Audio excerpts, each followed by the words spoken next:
What's your impression of the digital festival? Oh, this is great. This is my first time, I think, going to a tech conference, honestly, in Europe. And I mean, the venue is great. The people are great. I'm really looking forward to Hack Zurich coming up this weekend, in fact. What was the best business decision you ever made in your life?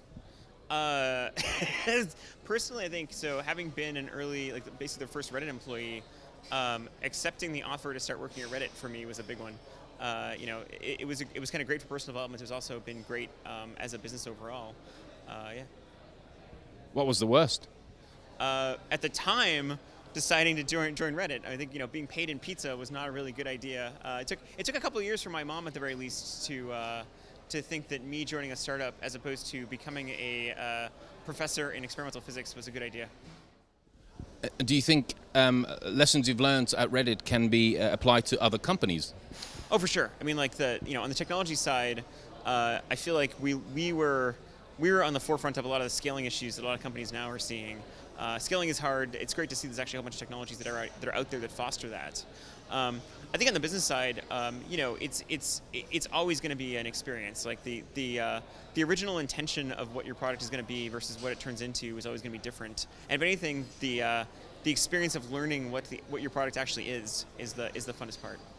What will tomorrow's Reddit look like? Hopefully a continually cleaner version of what Reddit looks like today. The part of the redesign that we really want to emphasize was not that we're rebuilding it for the sake of rebuilding it. We're trying to modernize it to make it welcoming to everybody.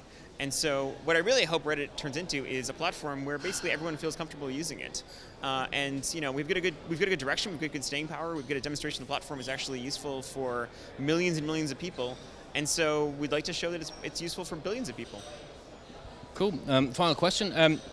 We live in the times of fake news. So, as the front page of the internet, what does that mean for Reddit? Fake news. I mean, for us, it means that we have to make sure to foster discussions that help to show what's true and what's not. The emphasis that Reddit has always had is around kind of long form text, which means that we try to emphasize and foster discussions and conversations with users. And I'm actually constantly amazed at how much effort and time our users will put into doing things like fact-checking basic things. So if anything, it's really for us a doubling down of making sure that the authenticity that comes from our platform continues to grow and that our users have a chance to actually suss out things that are not true and actually reveal them.